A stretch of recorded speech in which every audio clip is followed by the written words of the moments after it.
Bonjour, écoutez, voici une nouvelle vidéo, cette fois-ci dédiée à l'analyse fonctionnelle. Je vais vous essayer de vous expliquer pourquoi faire des analyses fonctionnelles est absolument critique. On parle beaucoup de l'architecture d'entreprise, mais je pense qu'on a parfois oublié l'essentiel qui a toujours permis finalement de construire des systèmes, qui est effectivement ce qu'on peut appeler l'analyse fonctionnelle et que je vais vous décrire dans cette petite vidéo. Voilà mes sources d'informations. Il y a un site que j'aime beaucoup qui s'appelle systeminnovation.network. Il y a vraiment beaucoup de choses, beaucoup de supports et je me suis inspirée d'un de leurs supports pour rédiger ce document. Je vous montrerai à partir de quelle page j'ai pu m'inspirer. Comme toujours, l'INCOSY, parce que je suis très attachée à l'ingénierie des systèmes, et puis Wikipédia qui effectivement explique un peu plus de choses sur l'ingénierie des systèmes, sans oublier l'Open Group, puisque nous allons parler d'Archimate. Ce sera plus en toile de fond, mais pas exactement, je ne vais pas vous présenter des modélisations Archimate, ça sera l'objet d'une autre vidéo où je vous montrerai comment faire une analyse fonctionnelle en utilisant la modélisation Archimate. Pourquoi je fais cette vidéo? Parce qu'au mois de novembre 2025, j'ai trouvé ce post qui dit que finalement la crise de l'IT en 2025, sans doute en 2026, n'est pas technique et que le vrai problème, c'est que 80% des projets IT sont pensés sans logique métier. Du coup, on construit des systèmes qui n'apportent aucune solution, qui ne répondent à aucun besoin, qui sont juste de la manipulation technique. Du coup, on voit des managers IT qui maîtrisent beaucoup de techniques, Kubernetes, Terraform, l'IA, mais qui ne savent pas répondre à une question simple du COMEX. C'est finalement quel est l'impact business mesurable qu'a créé le projet et à quoi sert-il? Moi, j'ai assisté à des réunions il n'y a pas très longtemps dans une entreprise où on me demandait de modéliser une application. Il n'y avait que des éléments techniques et j'ai posé la question à quoi sert l'application. J'ai eu des yeux grands ouverts et quasiment une réponse, mais on n'a pas besoin de comprendre à quoi sert une application. Si, on en a besoin. Finalement, on a beaucoup d'ingénieurs qui sont extrêmement brillants techniquement, mais des personnes qui soient capables de parler avec un COMEX, qui soient capables de parler avec des utilisateurs métiers, des clients, il y en a très peu. Il y a très peu de personnes qui ont cette double faculté, ce double langage, qui maîtrisent ce double langage à la fois métier et informatique. Et la compétence qui est donc rare aujourd'hui, c'est bien les personnes qui savent relier la tech directement au business et qui ont analysé la vision business. Finalement, c'est ce à quoi répond l'analyse fonctionnelle. Arriver à relier les technologies avec les besoins métiers. Et c'est ce que nous allons voir. Quels sont les cas d'usage de la modélisation? Parce qu'en fait, la modélisation va être un énorme support, pas forcément Archimate, ça peut être d'autres outils, ça ne pose aucun problème, mais il va falloir l'utiliser à bon escient. À quoi va vous servir la modélisation? Alors, l'usage d'Archimate est vu comme quelque chose très lié à l'architecture d'entreprise, mais je trouve que c'est réducteur. Effectivement, l'architecture d'entreprise, c'est la vision globale, faire des choix, faire une analyse d'impact, constituer un portefeuille projet, décider les évolutions futures, mais souvent, il y a une rupture entre ces analyses de haut niveau et ensuite la conduite du projet. Le projet agit comme s'il n'y avait pas eu d'analyse effectuée auparavant et il n'y a pas souvent un suivi efficace qui est fait par les architectes d'entreprise sur la conduite du projet, voire ceux-là ne sont même pas considérés comme des directeurs de projet, c'est-à-dire des personnes en charge du pilotage au niveau du projet, ce qu'ils devraient être. J'ai des clients qui me posent des questions sur la modélisation et je les appuie dans des contextes variés. Par exemple, la refonte d'une organisation, faire évoluer les capacités de l'entreprise, c'est-à-dire ses compétences, améliorer l'efficacité de processus, disposer d'une organisation opérationnelle pérenne, stable, résiliente, efficace, automatiser certaines activités. Ça peut être aussi la mise sur le marché de nouveaux services digitaux pour les clients. C'est un moyen, la cartographie, de décrire quels besoins vont répondre ces nouveaux services digitaux. La refonte d'un ou plusieurs systèmes applicatifs, souvent c'est des systèmes globaux legacy. La modélisation va être extrêmement importante parce qu'on dispose de systèmes dans nos entreprises qui ont parfois 10 ans, 20 ans, 30 ans, 40 ans ou plus. Et les personnes qui ont conçu ce système et qui parfois ne sont plus là, qui bien souvent ne sont plus là, et ceux qui maintiennent le système ont parfois de grandes difficultés à en comprendre finalement les usages et comment ce système a été pensé. La construction, la mise en œuvre de systèmes complexes qui intègrent une dimension digitale et organisationnelle. Ça concerne essentiellement les organisations industrielles ou des grands concepteurs de systèmes comme des avions, des trains, voire même des machines à laver ou des meubles, donc, où on va intégrer des systèmes complexes avec des systèmes de collecte et de traitement des données numériques et mettre en place, par exemple, des jumeaux numériques. Ça peut être aussi la conception de villes ou de bâtiments intelligents, de systèmes de régulation automatisés. On pourrait imaginer, par exemple, un système de régulation de la chaleur ambiante en période de canicule, avec des brumisateurs qui pourraient s'activer au-delà d'un taux de sécheresse de l'air et puis de chaleur constatée avec des capteurs. On va pouvoir, avec la modélisation, améliorer l'identification des risques cyber et leur traitement. Donc, ce sont des risques de sécurité informatique sur les données, sur les logiciels, sur les systèmes. Et on va pouvoir définir le contexte, dans quel contexte et quelle criticité métier ce système est utilisé. On va rechercher des points faibles, par exemple des flux avec des technologies mises en œuvre qui ne facilitent pas le suivi ou qui sont connus comme étant des points faibles. Ça va supposer une modélisation très précise et quasi complète des systèmes et surtout une modélisation en continu des changements et des évolutions. L'ANSSI a publié un document qui est extrêmement intéressant il y a 2, 3, 4 ans. J'en avais fait un support où je montrais finalement quels étaient les objets Archimède qu'on pouvait utiliser au regard des recommandations de l'ANSSI et je vous recommande de vous fournir ce document de l'ANSSI.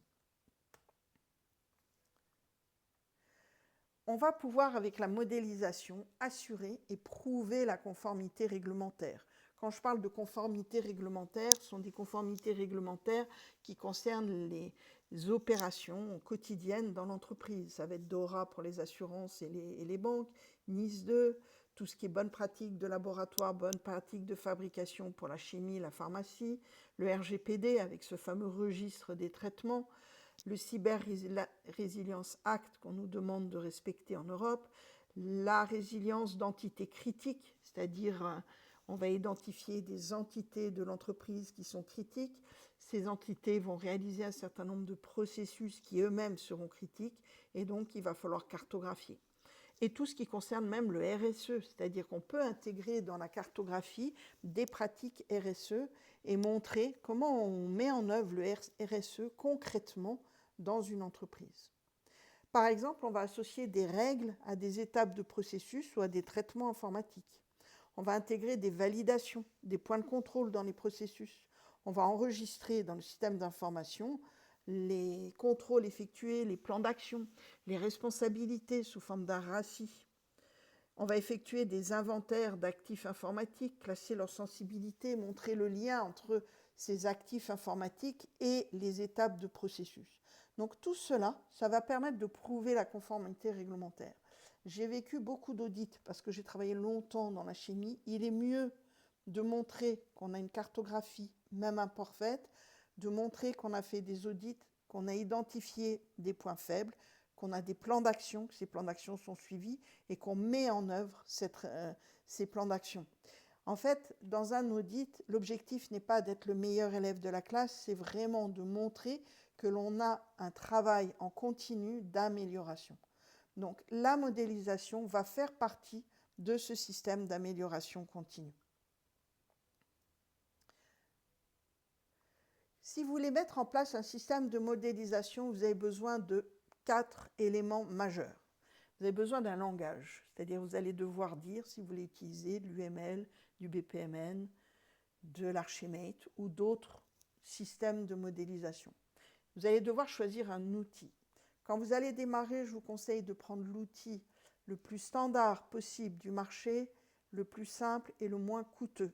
il est important de faire des essais, de se tromper et de repartir. C'est-à-dire il faut boucler entre le langage et l'outil jusqu'à trouver le bon combo qui convient à votre besoin. En parallèle, vous allez devoir mettre en place une méthode, dire quel type de carte vous voulez mettre en œuvre, quelle modélisation mettre en œuvre, quel niveau de modélisation, plutôt processus, plutôt applicatif, plutôt technologique, ou un combo des trois. Et surtout, vous allez devoir mettre en œuvre un système qualité, donc un système de contrôle. Le langage, vous allez pouvoir choisir déjà les principaux, c'est Archimate, UML, BPM, mais vous pouvez avoir d'autres langages de modélisation. L'outil, si on parle d'Archimate, moi je vous conseille de prendre dans un premier temps l'open source. Lorsque vous serez arrivé au bout de ce que peut proposer cet outil open source, Archimate Tool, vous choisirez un outil commercial. Il en va de même pour UML et BPM. On commence par des outils open source et ensuite on prend un outil commercial. Vous allez devoir construire votre méthode, donc des patterns, des templates de cartes, des exemples de modélisation. Vous allez devoir intégrer cette modélisation dans vos pratiques d'entreprise. À quel moment je modélise et comment je modélise collaborativement et surtout, qu'est-ce que je contrôle, d'où l'importance du système qualité. Le système qualité va vous permettre de préparer des rituels de revue. Moi, j'apporte le rôle de bibliothécaire. On pourrait échanger, peut-être que je ferai une présentation de ce qu'est ce rôle. Quelque part, c'est le maître des cartes et le maître de la démarche. C'est lui qui contrôle que, effectivement, la démarche est bien mise en œuvre selon les attentes, que les cartes respectent tant par la forme que le fond les attentes qui ont été mises en œuvre et que dans les pratiques d'entreprise, les cartes ont bien, les modélisations ont bien été effectuées. Que ce soit pour la méthode ou pour le système qualité, voire même pour le langage et l'outil, vous allez devoir faire de la formation et faire de l'accompagnement. Mettre en place un système de modélisation n'est pas quelque chose d'anodin et très simple à mettre en œuvre, quel que soit le choix que vous fassiez. Et ce n'est pas un problème de difficulté de compréhension du langage, il faut mettre en place tous ces outils, la méthode, l'outil de modélisation et le système qualité, sans doute progressivement, de façon agile, pour pouvoir démarrer votre modélisation. Avant de rentrer dans le sujet qui est l'analyse fonctionnelle, on va revenir sur la définition d'un système. Ce sont des pages que je mets quasiment à toutes mes vidéos pour rappeler qu'en fait, on est dans une démarche systémique. On ne fait pas un projet informatique découplé du reste du monde. On est vraiment dans une vision système. Et aujourd'hui, dans nos entreprises, le point faible est souvent là. Chaque sujet a été traité indépendamment les uns des autres, sans voir la corrélation future ou existante, actuelle, avec les autres systèmes. Donc un système, ça permet d'identifier des éléments, donc les parties, les petites briques de Lego, le rôle de ces éléments, les relations entre ces éléments. On a aussi des sous-systèmes. Donc les éléments sont considérés comme peuvent être considérés comme des sous-systèmes. Ce sont les petits sacs que l'on trouve quand on ouvre une grosse boîte de Lego. On a des sacs. Chaque sac correspond à une notice de montage, donc des éléments, etc. Et puis on peut avoir des sacs constitués d'autres sacs avec des notices après d'intégration de ces sous-systèmes entre eux. Ce qui est important de bien comprendre, et c'est de plus en plus important, et là je vais vraiment insister, c'est que la structure du système, qui est constituée par ces éléments, ces sous-systèmes, est intégralement liée aux attentes de comportement et aux performances attendues. C'est-à-dire que notre structure sera différente suivant le comportement que l'on attend du système et les performances. Là, c'est un Lego Star Wars. Il est fait pour être monté, déposé sur une belle table, et pas plus. Si on voulait que ce Lego soit capable de voler, il faudrait d'autres sous-systèmes. Il faudrait sans doute solidifier certains aspects. Donc, le système Lego Star Wars Falcon Millennium tel qu'il est a bien été pensé par rapport à son comportement, il est statique, et par rapport aux performances globales, a priori, il ne volera jamais. Ça, c'est quelque chose qui est extrêmement important, et on va en reparler plus tard dans la présentation. C'est le lien entre la structure et le comportement attendu du système. Donc, la machine volante de Léonard de Vinci, qui était elle-même un système, et on peut voir que ça ressemble étrangement soit à un avion, les ailes ne sont pas mises exactement au bon endroit, soit un peu à un hélicoptère, du fait de ses ailes posées à un point et qui se croisent, mais c'est un système en lui-même. C'est-à-dire qu'un système, ce n'est pas forcément quelque chose qui fonctionne avec un moteur, voilà, ça peut être aussi une représentation. Donc le système est un ensemble organisé d'éléments qui sont interconnectés et qui interagissent pour atteindre un ou plusieurs objectifs communs. Donc on retrouve là le lien entre la structure du système et le comportement attendu. Et le système va fonctionner selon des règles, des flux d'informations ou de matière et des mécanismes de coordination, de régulation qui vont se mettre en œuvre. Ça, c'est le fonctionnement, le comportement du système. Et un système peut être physique, la machine volante, informatique, conceptuelle ou organisationnelle. On vit entouré de systèmes. Donc effectivement, comme on est pour la plupart d'entre nous informaticiens, vous avez des systèmes d'information et systèmes informatiques. Vous avez des systèmes complexes physiques, des meubles, de l'électroménager, des véhicules, des engins, des moteurs, des aéronefs. Tout ce que vous pouvez imaginer et qui nous entoure est un système. Chaque élément qui doit être monté à partir d'éléments unitaires est un système. On a des systèmes organisationnels, nos entreprises, nos organisations, une fonction métier, voire un processus sont des systèmes. Et puis on a des domaines de compétences spécifiques, les systèmes judiciaires, un système médical, éducatif, scolaire, qui rendent des services à la population et à la société. Notre corps humain est aussi un système. L'espace, le mouvement synchronisé des planètes et des étoiles, ce sont aussi des systèmes. Donc la systémique devrait être la matière la plus enseignée au monde, ce qu'elle n'est pas, et ce qui est bien dommage, parce que ça nous permettrait de comprendre et la vue d'ensemble et la vue de détail de tout système que l'on met en œuvre ou que l'on utilise. Donc on va faire une analyse fonctionnelle. Pourquoi faire ? Soit pour concevoir un nouveau système qui réponde à des attentes, soit pour améliorer un système existant. On souhaite répondre à de nouveaux besoins, adapter le système aux besoins pour rester compétitif, par exemple. On veut améliorer sa performance, sa fiabilité.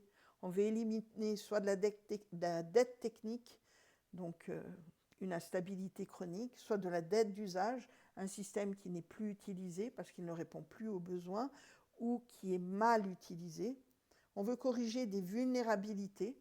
On a parlé de la sécurité, on a parlé de la conformité réglementaire, et donc on veut assurer cette conformité réglementaire.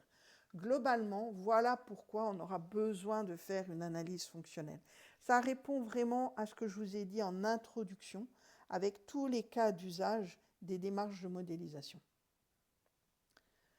Pour faire une analyse fonctionnelle, on part des besoins pour aller à la solution. Il n'y a pas longtemps, toujours sur LinkedIn, décidément, j'ai lu un article écrit en anglais où l'auteur disait que pour faire une analyse fonctionnelle, il fallait arrêter de se préoccuper des besoins humains ou des besoins métiers. On part sur de la technologie et ça va permettre d'innover. Non. Vous allez voir qu'on ne peut innover qu'en prenant en compte des besoins et en identifiant des problèmes. Donc en fait, l'analyse fonctionnelle va recouvrir ces 5 parties: identifier les problèmes, les points de douleur, les difficultés qui motivent les utilisateurs à essayer de rechercher ou les clients à essayer de rechercher une solution. La difficulté, c'est une situation qui ne fonctionne pas correctement. Pour pouvoir innover, si vous vendez, je ne sais pas moi, une machine à laver, si cette machine à laver pose des problèmes, cela signifie qu'il va falloir reconsidérer les problèmes, les difficultés des utilisateurs, des clients, reposer la question du besoin avant de la transformer. On ne va pas rajouter des fonctionnalités qui seraient inutiles.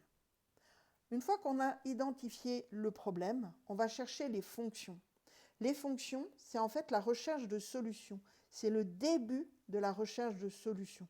Ce n'est pas métier la fonction. On est déjà dans l'analyse du système, dans l'analyse de la solution. On va définir des fonctions qui permettent de répondre aux besoins. Dans un système où on veut innover, il se peut qu'on ait une fonction où on ne trouve pas de solution identifiable actuellement. C'est ça l'innovation. C'est essayer de déterminer une fonction qui peut-être n'existe pas encore aujourd'hui, mais qu'on va créer. L'agencement ordonné des éléments va nous permettre de décrire le système et donc qui nous permettra d'implémenter une ou plusieurs solutions. Pour vérifier que ce système est conforme aux attentes, on va bien sûr travailler sur les cas d'usage du système. Donc, qui sont les acteurs? Quelle organisation? Comment est utilisé ce système? À quels besoins, quels problèmes répond-il?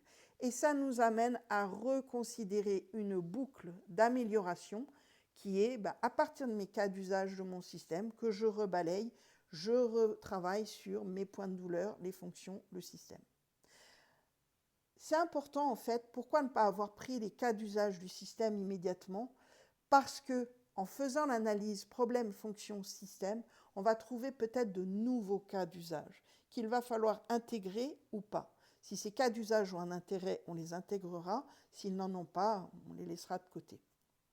Maintenant, il y a la notion de paradigme, qui est un petit peu complexe à comprendre, au moins dans un premier aperçu. C'est vrai que j'aime pas trop ce mot trop générique. Et en fait, on ne peut faire évoluer un système que dans un contexte. On ne peut pas faire évoluer un système dans un contexte qui ne répond pas.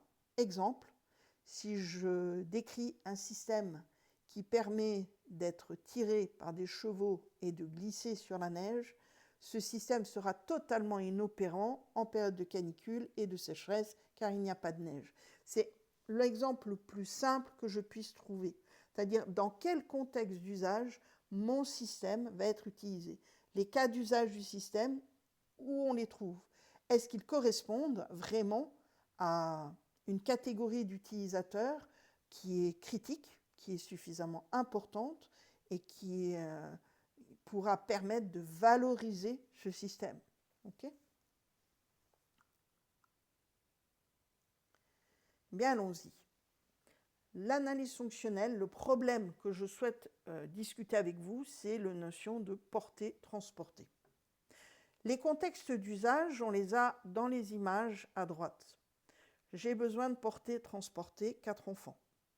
Bon, il y a la petite image amusante de porter son éléphant ou le transporter. J'ai ce monsieur à droite qui porte un gros ballot de paille sur son dos, qui a l'air concentré sur ce qu'il porte, ça a l'air d'être lourd, compliqué. Et puis j'ai peut-être le transport de gravats, c'est les pierres grises que je vois là, ou au contraire de pierres précieuses, pour une bijouterie par exemple. Et puis tout simplement le transport de données, donc des flux de données entre deux systèmes informatiques. On va décrire le problème à résoudre de façon claire, de façon synthétique. On va exprimer des difficultés, des exigences et des contraintes. Moi, j'aime beaucoup les user stories. J'ai fait de l'agilité, donc j'aime beaucoup les user stories. Parce qu'en plus, on peut les décrire de niveau macro jusqu'au niveau le plus fin. Donc la formulation d'une exigence d'acteur, c'est en tant que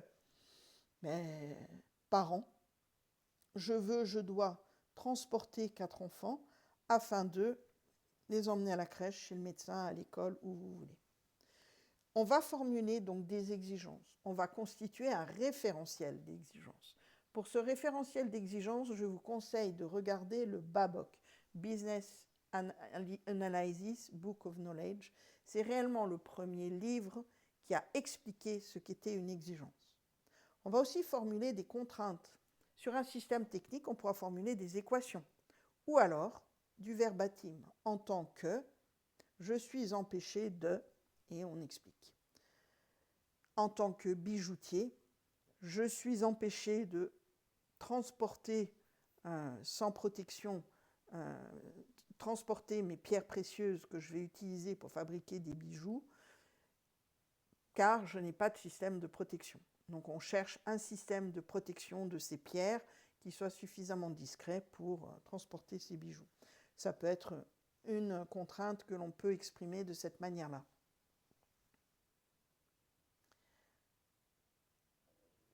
Donc le problème, il va falloir donc décrire ce qui est toujours le problème porté, l'élément physique, la matière, l'élément immatériel, l'information. Et puis de temps en temps, il y a une combinaison d'éléments physiques et immatériels. Lorsque vous transportez des pierres, donc vous allez effectivement avoir une personne qui va commander pour faire une route un ensemble de gravats, d'éléments, de pierriers, de choses comme ça. Par contre, cette commande va sans doute passer par un système d'information. Donc on aura à la fois du physique, le transport des pierres, mais aussi du logique, de la data, le bon de commande, l'enregistrement d'une conversation qui valide une date, la facture, le paiement lié à la facture, et ainsi de suite. Et très souvent, de plus en plus souvent, le problème est posé par cette double relation entre l'émetteur et le récepteur, qui est à la fois des éléments physiques et des éléments immatériels logiques.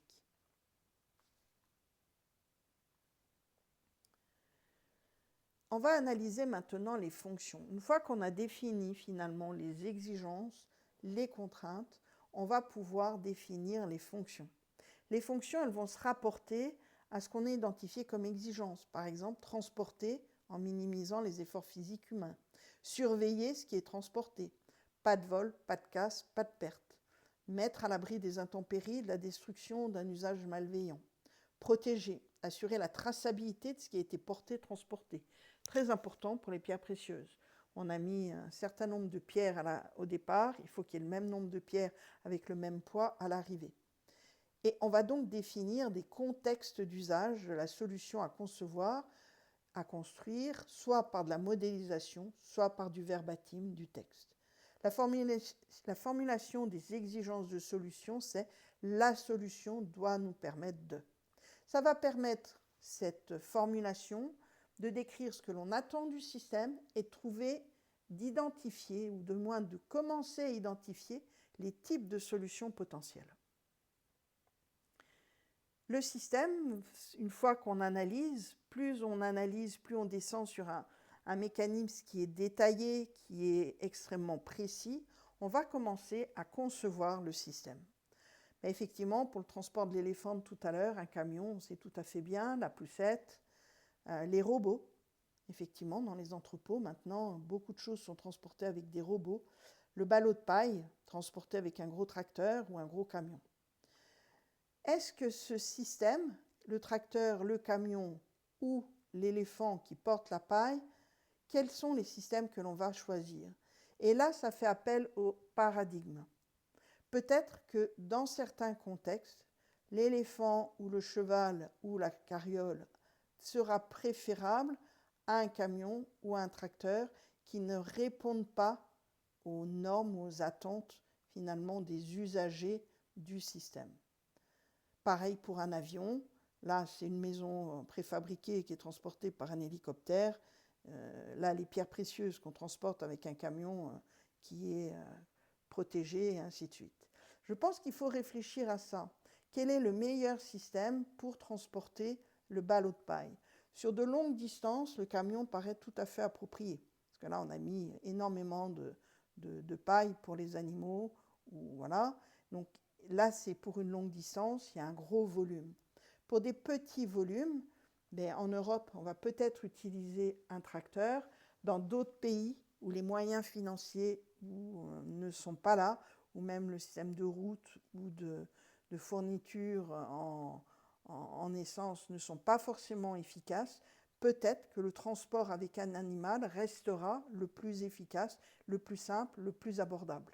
En fait, l'évolution que vous allez faire à votre système, elle devra prendre en compte finalement dans quel contexte on l'utilise. On ne peut pas innover en imposant une technique sans prendre en considération comment les personnes vont accepter ce système. C'est ça la vraie innovation efficace, c'est de proposer un système qu'on est capable d'adopter. Donc le paradigme, c'est donc notre vision du monde, c'est notre système de référence, c'est un système de valeurs, peut être une stratégie, et ça permet de transformer progressivement le système existant. Par exemple, aujourd'hui, beaucoup de personnes circulent à vélo. Mais il ne faut pas oublier que pendant des années, on a circulé uniquement en voiture, avec les bouchons que vous avez à gauche, les fils de camion. Et c'est un retour. On transporte de plus en plus avec des vélos cargo, et les choses évoluent beaucoup. Et avant de passer aux voitures, on a beaucoup utilisé le train, et le train qui brûlait du charbon. Parce qu'effectivement, le système électrique n'était pas disponible. On aurait pu inventer un train électrifié. Sauf que les voies n'étant pas électrifiées, ce système n'aurait servi à rien. Donc, on utilisait le charbon. Donc, innover, ce qu'on peut dire, c'est que c'est faire évoluer le système de référence. Malgré tout, on va faire évoluer notre système de référence. L'apparition des voitures électriques, et qui est maintenant en train de se généraliser, en est un exemple frappant. Ça fait très longtemps qu'on a des voitures électriques, mais on ne savait pas les utiliser parce qu'il n'y avait pas de borne de rechargement. Donc on peut faire évoluer le système de référence, mais il faut aussi faire évoluer parfois le contexte technique, culturel, opérationnel, et surtout analyser ce qui va être accepté ou ignoré par les utilisateurs, les clients. C'est-à-dire quand on fait évoluer un système, on ne doit pas mettre de la dette d'usage, c'est-à-dire proposer un système inadapté, et on doit éviter aussi la dette technique.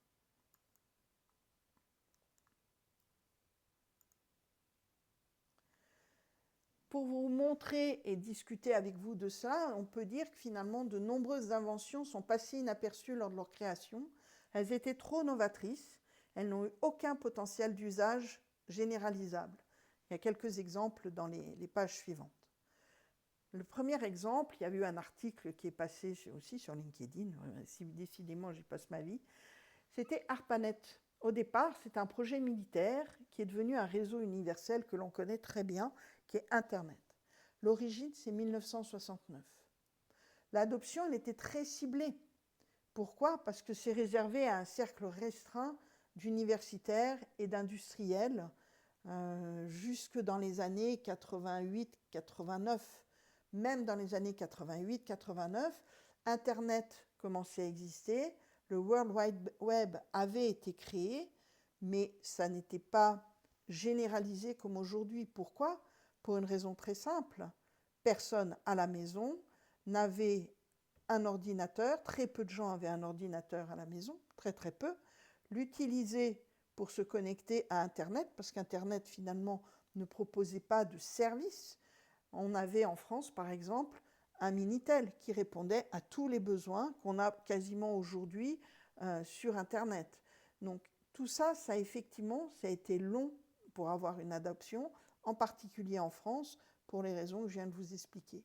Donc ARPANET, qui est effectivement un réseau inventé dans les années 69, est devenu Internet à la fin des années 80 et ne s'est vraiment généralisé que lorsqu'on a inventé la DSL, donc beaucoup plus tard, 95, 96, voire au-delà. Voilà d'autres innovations qui sont passées inaperçues. Donc les lois sur l'hérédité, notre fameux ADN, la génétique, alors on n'appelait pas ça comme ça a été trouvé en 1866 avec de la culture de pois, donc de légumes.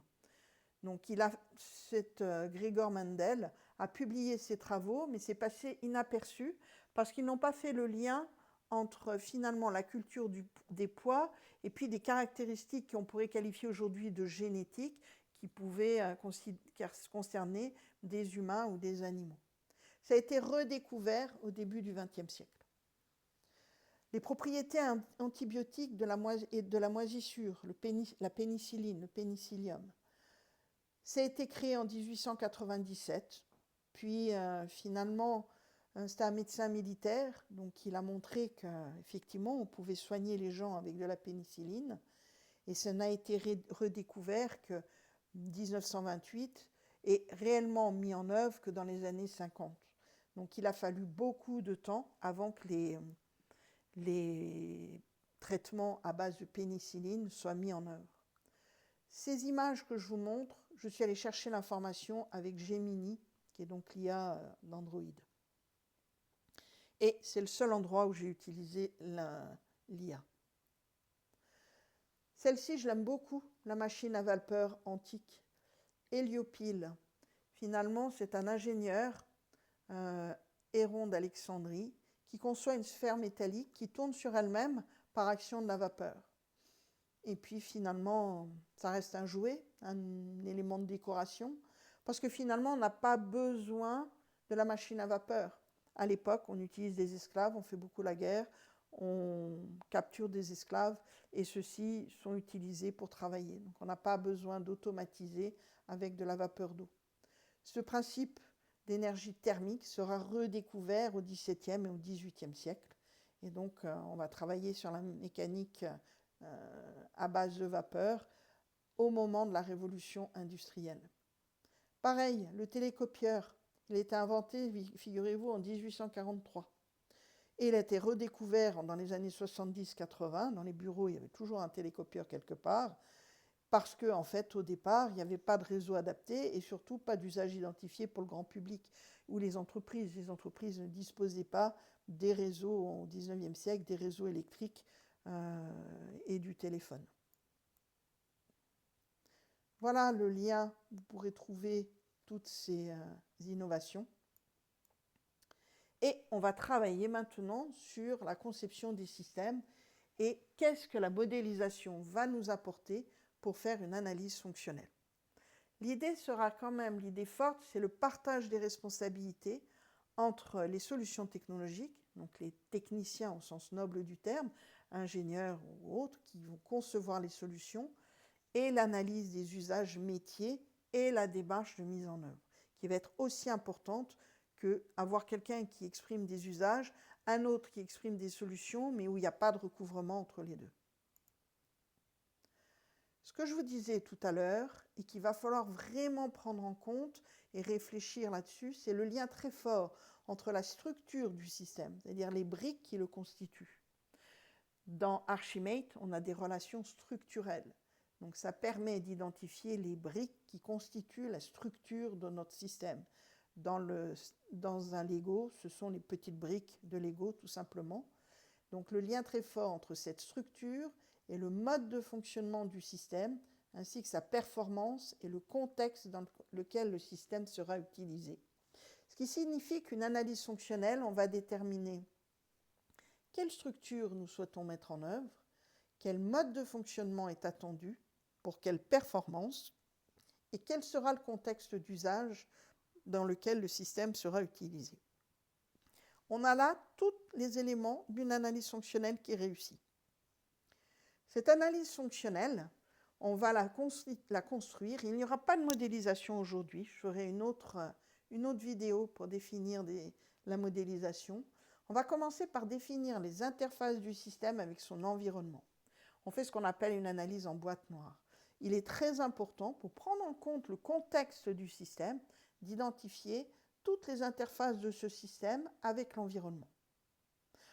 Une fois qu'on a fait cette analyse, qu'on a bien challengé, et l'environnement, ça peut être d'autres systèmes, ça peut être des endroits, des localisations, ça peut être de la gouvernance, ça peut être des systèmes politiques ou réglementaires, ça peut être des acteurs, et ça peut être toutes sortes d'éléments techniques ou physiques qui vont finalement communiquer avec ce système. On va être assez exhaustif. Une fois qu'on a fait ça, on va pouvoir, à partir des relations qu'on aura bien clarifiées, on aura bien défini quelles relations, on va pouvoir définir les fonctions internes du système et quels sont les services qui seront exposés par ce système. Et là, on travaille en boîte blanche. Ce n'est pas qu'on oublie l'environnement, simplement on décrit les fonctions internes du système et les services qui sont exposés. On va définir aussi les contraintes du système. Donc ce sont les contraintes du système par rapport à son propre fonctionnement, les contraintes que le système fait subir à l'environnement et les contraintes que l'environnement fait subir au système. Donc cette analyse des contraintes est loin d'être anecdotique. On va définir les utilisateurs du système, que ce soit des humains ou des machines. Aujourd'hui, on travaille de plus en plus avec une IA. C'est une machine, une IA, ce n'est pas plus que ça, voire avec des robots. Et ces acteurs-là sont aussi utilisateurs du système. Ils interagissent avec le système et surtout, ils sont capables de l'utiliser. On va définir les conditions d'usage du système. Dans quel contexte ? Ce n'est pas la même chose d'avoir un robot qui fait du montage de voitures ou un robot qui va faire du rangement de boîtes ou de colis dans un entrepôt. Le cas d'usage n'est pas le même. On va définir des niveaux de performance attendus, on va identifier les exigences, on va trier, classer, modéliser les données et leurs intégrations aux composants du système. Je vous ai mis cette liste dans cet ordre.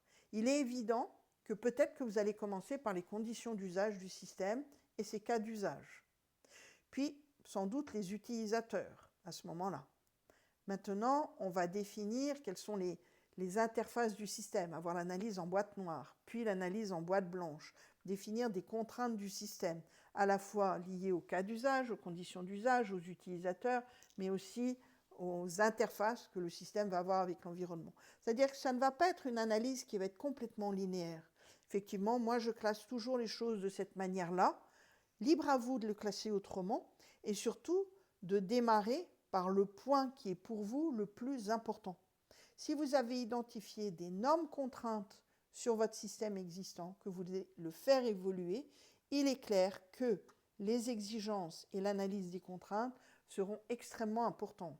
Si vous voulez faire évoluer des cas d'usage, vous aviez un cas d'usage et vous voulez en ajouter d'autres, l'analyse des cas d'usage sera identique, sera extrêmement importante. Lié au cas d'usage, on a toujours les utilisateurs et les conditions. Donc vous comprenez, les choses doivent être très clairement souples. Ce n'est pas une liste que l'on doit suivre exactement telle qu'elle est écrite là. On va effectivement avoir un document qui va s'enrichir dans cet ordre-là, avec ce sommaire-là. Maintenant, on ne commence pas par la première page, des fois on commence au milieu avec les conditions d'usage. OK ?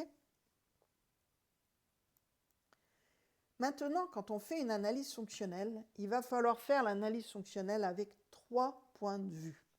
Et là, on va retrouver Archimate. On va faire l'analyse fonctionnelle avec des vues métiers. Par exemple, si je parle d'un aéroport, finalement, les interfaces de l'aéroport avec l'environnement, ça va être les parkings. Il y a des sociétés qui ont implémenté des parkings sur l'aéroport. Ça va être les restaurants, parce qu'on doit se restaurer sur un aéroport. Ça va être le système de sécurité. Très important, le système de sécurité. Est-ce que c'est interne? Est-ce que c'est une société tierce? À voir. Suivant l'entreprise, ça sera différent. Ça va être les compagnies aériennes qui organisent les voyages, voire même la tour de contrôle, et ainsi de suite, et ainsi de suite. Donc, on va définir des interfaces. Si maintenant je m'intéresse simplement au système de maintenance de mon aéroport, je vais avoir des vues applicatives. C'est-à-dire que je vais décrire le système de maintenance de l'aéroport avec les vues applicatives et en reprenant cette définition où je définis des interfaces, des fonctions internes, des contraintes, des utilisateurs, des conditions d'usage, des cas d'usage, le niveau de performance du système attendu.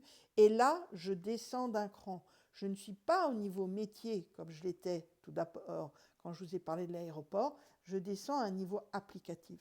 Une fois que je suis sur ce niveau applicatif, c'est un niveau qui est agnostique de toute technologie. C'est le système d'information tel que perçu par des acteurs métiers, mais que les informaticiens doivent comprendre parce qu'eux vont travailler sur cette vision technologique. Donc, on va repartir avec les mêmes réflexions, interface, fonction, contrainte, utilisateur, conditions d'usage, cas d'usage, niveau de performance, exigence, données, mais au niveau technique. Donc, l'analyse fonctionnelle, ce n'est pas que voir les besoins métiers. Non, pas du tout. C'est voir les besoins métiers, c'est voir les besoins applicatifs, de quel système applicatif j'ai besoin pour que la structure métier que je décris auparavant puisse fonctionner. Et puis, ensuite, lorsque je veux faire évoluer mon système d'un point de vue technique, je vais faire un focus sans doute sur une partie de ce qui aura été décrit en vue métier et applicative pour décrire les besoins techniques à mettre en œuvre. Quelque chose qui est extrêmement important. L'analyse fonctionnelle, on l'a fait aux 3 niveaux. Il y a du fonctionnel dans les 3 niveaux. Et à chaque fois, ce fonctionnel, il est représenté par des éléments qui sont communs à toutes les couches. C'est bien, l'Archimate version 4 arrive et on pourra passer pas mal de temps à l'expliquer. Et les points importants, ce sont des événements, des services, des fonctions, des collaborations entre systèmes. Et c'est ça les éléments le plus importants que l'on doit mettre en évidence quand on fait une analyse fonctionnelle et aux 3 niveaux. Jaune, bleu, vert, métier, applicatif ou système et physique ou technologique IT. Je vous remercie. Cet enregistrement est terminé. Je vous souhaite une bonne journée et j'espère bientôt pouvoir vous proposer une autre vidéo qui permettra de mieux expliquer l'analyse systémique et surtout de la mettre en œuvre.